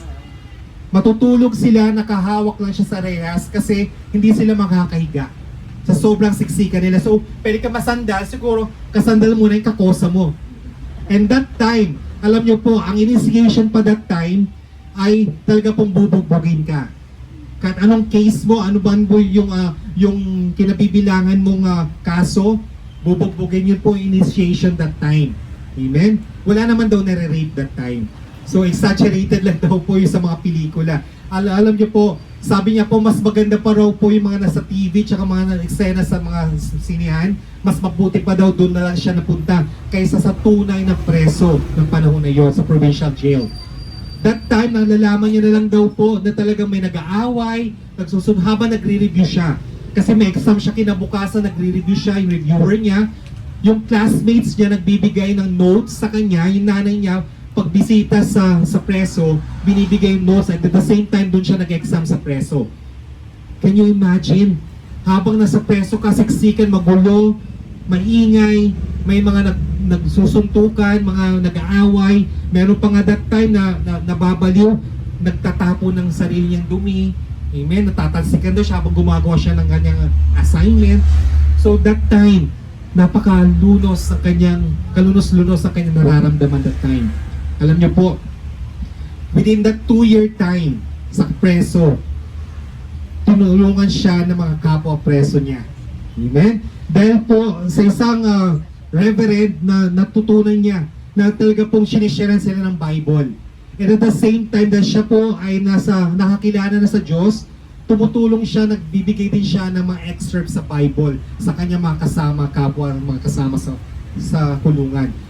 Alam niyo po, naranasan niya ang modern time Joseph, the dreamer ng panahon niya. Alam natin si Joseph, nakwento na natin noong mga unang panahon, itong mga panahon na ito, na siya po ay nakulong dahil sa hindi niya kasalanan, dahil lang nagreklamo yung asawa ni Potiphar, kinulong siya. At alam niyo po, naging kanang kamay siya ng warden. Same thing kay Daniel, naging kanang kamay siya ng warden ng panahon na yon. Naging mabait siya, at yung kanya mga kakosa na dati na lang manggugulo, kapag meron siya assignment, tahimik daw sila. Kapag may dalaw, doon lang daw siya nag-exam at saka nagre-review that time. And that time, na malapit na yung graduation, sabi po, malapit na siya, kasama daw siya sa graduation. Sinabihan daw siya ng kanilang, ng head ng kanilang school. Pwede naman siyang pag-graduatein ng panahon na yon na nakaposas ng kamay na meron siyang detainee na t-shirt na kulay yellow. Dati orange kasi yung prison. Ngayon po detainee na yellow. Sabi daw, magte-trending yung school natin kapag pinamarcha natin siya sa graduation na nakaposa sa naka-detainee na shirt na kulay yellow. Alam niyo po, hindi pinahintulutan ng Diyos yun. Kasi nagkaranas tayo ng pandemic. Alam niyo po, di ba, yung graduation dati bawal magkaroon ng gathering. Bawal magkaroon ng mga graduation, online lang. Pinahintulutan ng Diyos na makagraduate siya. Alam niyo po, during that graduation, kasi online lang daw, Facebook Live, sabi ng warden, ng jail prison guard, nag-connect lang daw siya ng speaker dun sa Alam niyo po, yung maganda rin yung part na yung kanyang thesis. Ang thesis niya about yung connection, yung security and alarm sa prison, yun ang ginawa niyang thesis. Kasama niya po yung kanyang mga kakosa na gumawa ng thesis niya. At the same time, yung kanyang thesis, nagawa niya po doon, nag-set siya ng mga alarm system at communication device sa kulungan. And at the same time, yung kanyang mga kakosa, sila yung naghukay, tumulong sa kanyang thesis. Then yung kanyang mga jail guards, sila yung nagpa-bookbind ng kanyang thesis. Siya rin po, nag-defense din po siya sa kulungan, kasama ng mga preso. Amen? Can you imagine? Nagpatuloy siya sa pag-aaral. Bagamat mahirap sa kulungan sa preso, nagpatuloy siya, nagsumikap siyang makapag-aral. And during the time ng kanyang graduation, ito na, the letter Q, kanyang apelido, ang tagal, syempre from A to letter Q. Sabi ng mga kakosa niya, alam mo, dahil sa kaso mong yan, dahil nakarinig kami ng salita ng Diyos, kung kaya lang naming paghati-hatian yung sentensya mo. Alam niyo pag-rape kasi habang buhay yan eh. Sabi ng kanya mga kakosa na nakapakinig ng salita ng Diyos, kung kaya lang naming i-distribute yung years ng pananatili mo sa kulungan, nagawa na sana namin yan. Amen? So ganun sila ka-involved sa buhay ni Daniel that time. Nang tinawag na po ang kanyang pangalan kasi sa sound system lang ng cellphone ng warden, nagpalakpakan ng buong preso at saka mga jail guards, yung mga buong tao sa kulungan that time. So can you imagine, sa panahon ni Joseph, di ba naging kanang kamay siya ng emperador ng panahon na yon. Amen? Ng Pharaoh that time. Kung saan po, bagamat nakulong siya ng how many years sa kulungan that time. Pero nung paglabas siya, paglaya niya, ay naging kanang kamay siya dahil meron pa lang siyang purpose sa kanyang kinabibilangang lugar ng panahon na yon. Ganon din po si Daniel. Nagkaroon siya ng purpose at nakapagtapos siya ng electrical engineering that time. Amen? Palakpakan natin ang Panginoon Diyos sa buhay ni Daniel. Maraming mga buhay na katulad ni Daniel, ni Joseph, na katulad din ni Jesus Christ, ng ating pong mga Bible characters ng ating pong nabasa kanina. Marami po ang kanila pong pinakita ang kanilang pagiging self-control o yung pagtitimpi. Amen? Yung kanilang self-control at yung kanilang buhay na manatili sila na magtimpi. Kay Daniel, hindi niya hinayaang mag-api siya. Alam niyo po, after 2 years, napalaya siya. Nagtanong siya, ba't siya pinalaya? Kasi po, umatras na sa kaso yung dating ex-girlfriend niya. So wala na siyang kaso that time. And sabi niya, nagtataka siya, bakit yung tatay ko hindi na dumadalaw sa preso? Palagi yung nanay niya. Yung pala pag uwi niya, nasa banig na ng karamdaman ng kanyang tatay kasi meron stage 4 colon cancer. So paglaya niya, niyakap niya, talagang niyapos niya ang kanyang tatay. Dahil alam niyang may taning na yung kanyang buhay. Amen? That time, after 1 week ng kanyang pagkakalaya, namatay ang kanyang tatay. Pero yung purpose niya, nagpatuloy. Naging motivational speaker siya sa mga schools, sa mga graduation ceremonies, at maging sa social media. Kung makikita nyo sa social media, si Daniel Villamor Kisaot, mababasa nyo lahat sa Good News, sa GMA, sa different social media platforms. Nagpatuloy siya sa ministry. At at the same time, bumabalik siya sa preso kung saan siya po ay nag-share ng gospel sa mga kakosa niya dati. Alam niyo po, siya na po isang engineer sa isang government agency. At meron siyang 4 licenses, PRC license. Nakapagtapos siya ng electrical engineering noong 2021. License na po siya doon. Nagkaroon pa siya ng lisensya ng Masters in Electrician, 2021 po yun. Naging registered master plumber siya noong 2023. At naging certified plant mechanic noong 2024. So 4 licenses sa PRC. Can you imagine, may purpose pala ang Panginoon Diyos kung bakit siya napiit sa kulungan for 2 years nang wala siyang kasalanan. Inatras yung kanyang kaso and meron siyang purpose sa buhay niya. Alam niyo po kaya siya take ng licensure exam kasi gusto niya daw maging top notcher kaya hindi natutupad. Kaya nag-take na naman siya na another course, another exam. Pero kontento na siya dahil siya po ay nagsaserve. Alam niyo po, doon sa kanyang trabaho, meron daw siyang tao doon sa electrical. Sinabihan siya, Daniel, kilala mo ba ako? Sabi niya, hindi kita nakikilala. Siyempre, ako yung dati mong kasama sa kulungan noon sa provincial jail. Kasamahan niya na ngayon, isang tao niya na pagiging sa electrical ngayon. So palakpakan natin ang Panginoon Diyos. Alam niyo po, yung mga taong nasa preso, bagamat deprived sila ng liberty, nakulong sila dahil sa kanilang mga kasalanan, pero binago sila ng Diyos kapag sila'y nakatunhay ng tunay na salita ng Diyos. Nakapakinig sila at talaga pong isinabuhay at isinapuso nila. Dapat katulad tayo ni Daniel, katulad din po tayo ng mga preso kung saan tayo po ay nakapakinig ng salita ng Diyos. Tayo ay pamuhay natin ito sa ating paglaya sa karukahan, sa ating paglaya sa ating mga kasalanan, sa anuman pong mga paglaya natin sa problema, sa takot ng ating buhay. Kailangan matuto tayong humarap. Katulad ni Joseph, kung saan siya humarap, naging great pa siya nung panahon na yon at tinulungan niya ang yung mga umusik sa kanya ang tinulungan niya. So tayo, dahil tayo ay meron tayong salita na nagmumula sa ating Panginoon Diyos. Meron na yung 9 fruit of the Spirit sa ating mga buhay. Na nandiyan na yung ating pong love na nagmumula sa ating Panginoon Diyos.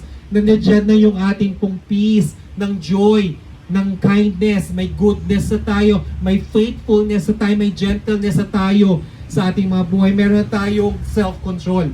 Dapat ipamulat natin sa ating mga isipan na wala na po si taning, na wala na po ang diablo sa ating isipan. Mamuhay tayo ng tama, nakaharap si Jesus Christ. Dahil sa huli, katulad ni Paul, ni Pablo, na bagamat tayo po ay inuusig, tayo po ay may maraming mga negative na mga nakapaligid sa atin. Nagpapatuloy tayo parang atleta na nagte-training tayo sa pamamagitan. Ito po ay isang training kung saan po sa bandang huli, nakaharap natin si Jesus Christ, may kaukulang gantimpala tayong harap. Ipalampakan natin ang Panginoon Diyos. Alam niyo po, yung gantimpalang ito ay mapapa sa inyo kung tuloy-tuloy lang tayo sa pananampalataya sa Diyos. Magagampanan natin yung inuutos, inaatas sa atin ang ating Panginoon Diyos. At kung magkukontinue lang tayo sa ministry, bagamat mahirap, napapagod ka sa trabaho mo, kaya sa school, maraming assignments, maraming exams, projects, thesis. Basta magpatuloy lang tayo, walang makakagapi sa atin sa pagpapatuloy, sa pagpapangaral ng salita ng Diyos, sa pagdalo ng ministry at pag-attend ng mga church activities natin, midweek prayer, mga morning devotions natin, Bible study. Alam niyo po, we must focus ourselves to Jesus Christ. Nang sa gayon, yung gandimpalang ipagkakalob sa atin po ay siksik, liglig at umaapaw pa ng pagpapala na hindi natin mawari. Amen? So palakpakan natin ang Panginoon Diyos. Tayo po'y tumayo. Tayo po'y manalangin at magpasalamat sa Diyos sa umaga ito, sa atin pong natutunan sa umaga ito. Dalangin natin na magsilbi itong kalakasan natin. Magsilbing lesson sa atin ang salita na ito, yung tunghayan nating story ni Daniel Kisaot ay magsilbi nating kalakasan at matamo natin na katulad ni Paul at ni Jesus Christ na bagamat marami umusig, nagpatuloy pa rin dahil may purpose ang bawat isa sa atin sa ministry. Amen? Tayo po'y manalangin. Yes, O Lord God, Heavenly Father, we give you thanks, we give you praise, O Lord. Maraming salamat, Ama, sa umaga ito, sa bawat salitang ipinagkalog po sa amin. Bagamat napakasimpleng salita, ang self-control o yung pagtitimpi ay napakalawak ng nararanasan namin, Lord. Maraming salamat, Ama, kayo po ang nangunguna sa bawat isa sa amin sa pamamagitan ng mga bunga ng banal na Espiritu sa aming buhay na amin pong naisapuso at amin po isa sa buhay. Dalangin po namin, Lord, ang bawat isa sa amin, Lord, isa buhay namin ito. Nang sa gayon po, Ama, sa aming pong paglabas sa pansamantalang tahanan na ito, makasalamuhan naman ang aming pong mga kaklase, makasalamuhan po namin ang aming pong kapwa, ang aming pong kasama sa trabaho, sa bawat mga random tao, mga random people na amin po nakakasalubong sa kalye, maging sa aming pong pamilya. Dalangin po namin, Ama, ang aming pong 9 fruit of the Spirit ay may sa buhay namin, Lord, at may sa katuparan na tunay na nagbibigay ng kalakasan sa bawat isa at liwanag na nagmumula sa inyo sa bawat pag-ibig na ipagkakalob niyo po sa bawat isa. Ama, ipofocus lang namin po ang aming pong buhay, ang aming pag-iisip sa inyo, kung saan po kayo po ay nakatunghay sa amin. Kayo po ay tumititig sa amin, Lord. Nang sa gayon po sa aming pong pagtahak, diretso po ang daan namin tungo sa kaginhawaan, tungo sa kagalakan, at tungo sa kapayapaan ng aming buhay. Ama, maraming salamat po. Ito pong aming pong mga samot panalangin. Ang lahat na nagmamahal sa Diyos ay magpasalamat at magsabi ng Amen at Amen. Sa Diyos po mapulit. Magandang umaga po sa amin. Amen. So, nawa po na itanim natin sa ating puso ang mga salita ng Panginoon. Napakaganda ng message na yan. Kaya nga sabi nga huwag tayong bibitaw, no? Huwag tayong magsasawa, no? Huwag kang bibitaw, aayaw, magsasawa. Huwag kang mapapagod, lalayo manghihina. Huwag mawawala ng pag-asa, darating din ang ligaya. Huwag umaga, darating din ang umaga, kasama mo siya. O, diba? Napaka-timing talaga. So, ngayon po tayo dadako sa pagbibigay. Dito po si Pastora Becky.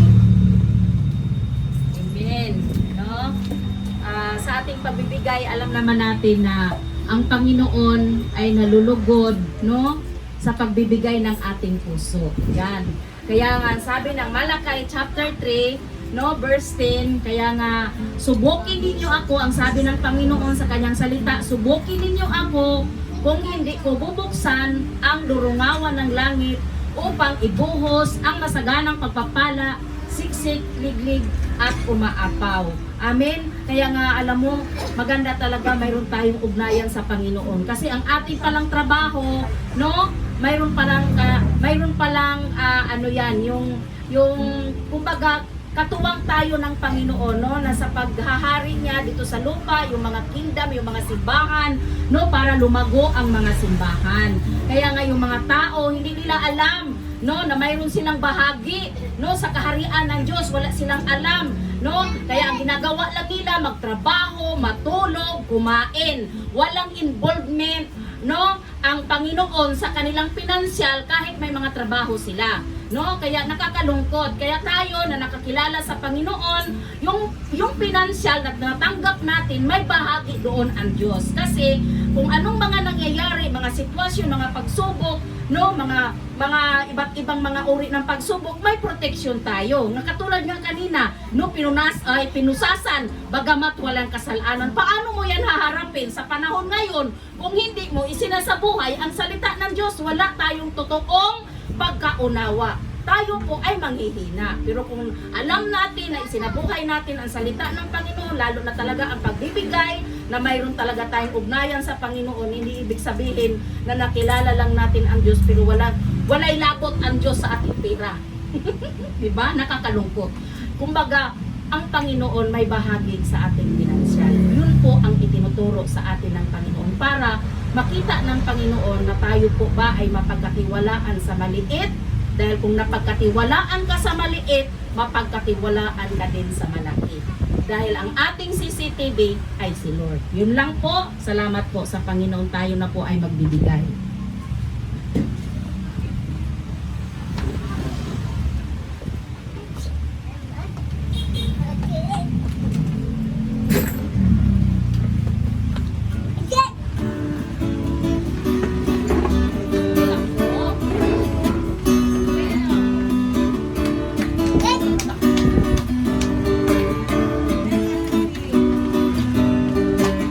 Sa pagsikat ng araw, mukha mo ay natatanaw. Pag-ibig mo ang nararamdaman. Sa pagsapit ng dilim, ang tanging ikaw pa rin ang gaganapan para sa atin. Biyaya mo'y sapat, Panginoon Jesus. Di ka na babago sa buhay ko nito. Biyaya mo'y sapat, Panginoon Jesus. Di ka na babago, kung ngayon at papatay na mamasama. Sa pagsikat ng araw, mukha mo ang natatanaw. Pag-ibig mo ang nararamdaman.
ating Panginoon.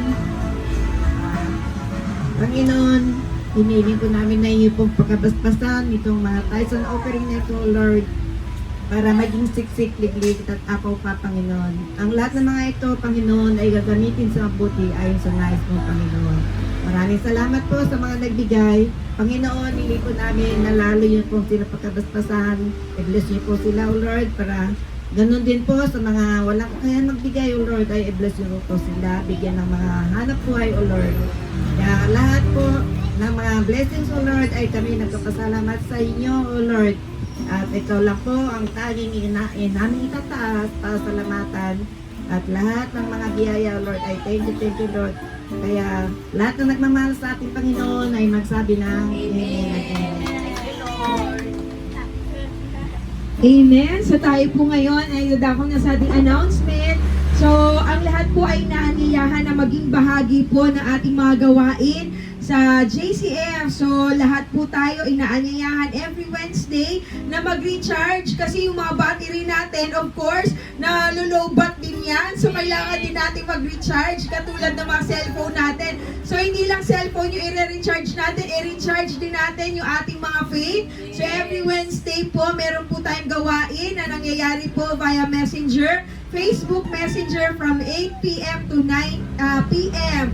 And every Friday po, meron po tayong prayer night. Doon po sa mga nais na magbigay ng kanilang mga prayer request. Kung meron po kayong mga prayer request, pwede nyo po yan i-share po sa ating pong prayer ministry.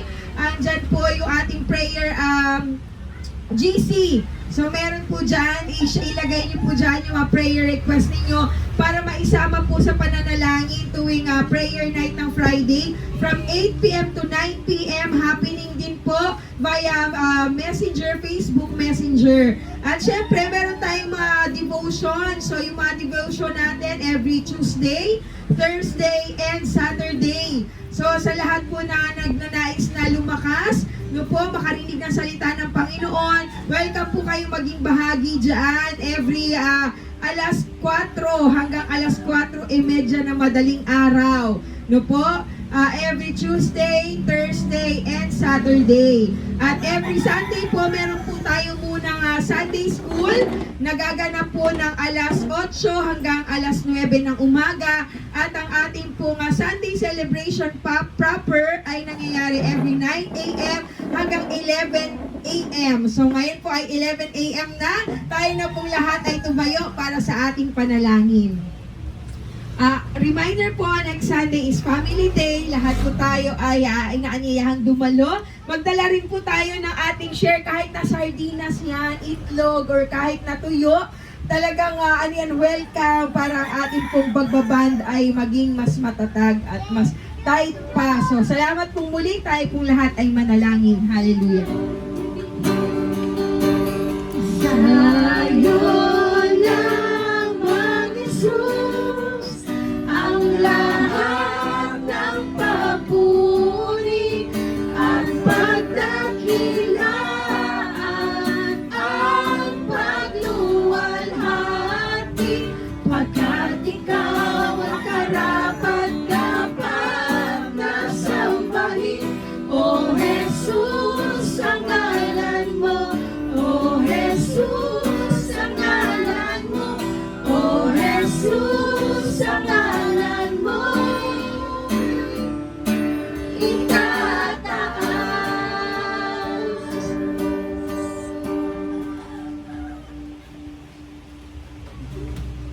So Lord God, let us pray. Yes, O Lord God, Heavenly Father, we give you thanks, we give you praise. Truly, you're the King of Kings and the Lord of Lords of our lives. Lord, thank you for this wonderful Sunday worship celebration from the start till the end, O Lord. We thank you as we encourage everyone to pray and to give patience, O Lord, and kindness to everybody, O Lord. Lord, maraming salamat, Ama, sa culminating activity po namin ng inyo pong Fruit of the Spirit, Lord. Simula nung February hanggang sa kasalukuyan, Lord, kung saan po ay tumibo sa amin, Ama. Maraming salamat, Lord. At dalangin po namin ito pong 9 Fruit of the Spirit na ito may sa puso namin. Lord, simula nung sa inyo pong na magbigyan kami ng karangalan na may sa puso namin ang joy, ang love, joy, ang peace, ang patience, O Lord, ang kindness, ang goodness, ang gentleness, O Lord, and self-control. Dalangin po namin, Ama, na ito po ay may sa buhay namin, sa aming pong pagtahak na aming pong mga buhay. Ama, dalangin po namin na tulungan nyo kami na ang aming pong mga buhay, ang aming pong pag-iisip po, Lord, ay magpo-focus lamang po kami sa inyo. Nang sa gayon po, Lord, ito pong aming pong training dito sa lupa ay makamit namin ang gantimpalang ipagkakaloob nyo po sa amin sa aming pong huling kapanahunan, sa aming huling buhay, O Lord. Itaas natin ang ating kamay upang tanggapin natin ang basbas sa ating Panginoon Diyos. O glory, hallelujah. Heavenly Father, pagkabasbasan niyo po ang aming pong mga kapatid na ito, mga brothers and sisters in Christ. Dalangin po namin, Ama, na ipaabot niyo po sa bawat mga kamay na ito ang pagpapalang may siksik, liglig at umaapaw pa. Dalangin po namin, Lord, na kaming bawat isa sa amin ay mag-unite, magkaroon po ng pagsasama-sama nang sa gayon po, Lord, ang bawat salita niyo po ay pagkalob niyo po sa amin po, Lord, sa pamamagitan ng inyong pong liwanag at kayo po magsilbi naming asin, Lord, nang sa gayon po ay may sa buhay namin, may kalat po, Lord, ang inyong salita. Ama, maraming salamat, Ama, sa pamamagitan niyo po, sa pamamagitan ng inyong pong bugtong na anak na si Jesus at ang kaaliwan ng banal na Espiritu, manahan nawa, Lord, ang itong 9 of the fruit of the Spirit na ito sa aming buhay. Ama, maraming salamat po. Ang katagumpayan namin sa umaga ito at katagumpayan namin, Lord, sa aming pong pagharap sa aming kapwa ay magsilbing kalakasan. Ito po ay aming pong samot panalangin. In Jesus name we pray. Lahat na nagmamahal sa Diyos sa magsabi ng Amen at Amen. God bless po at sa Diyos po mapulit. God bless everybody. See you po next Sunday po sa ating Family Day. Yahoo! God bless. God bless. Ay, very good yan. Yan talaga. Good boy. Good boy yan.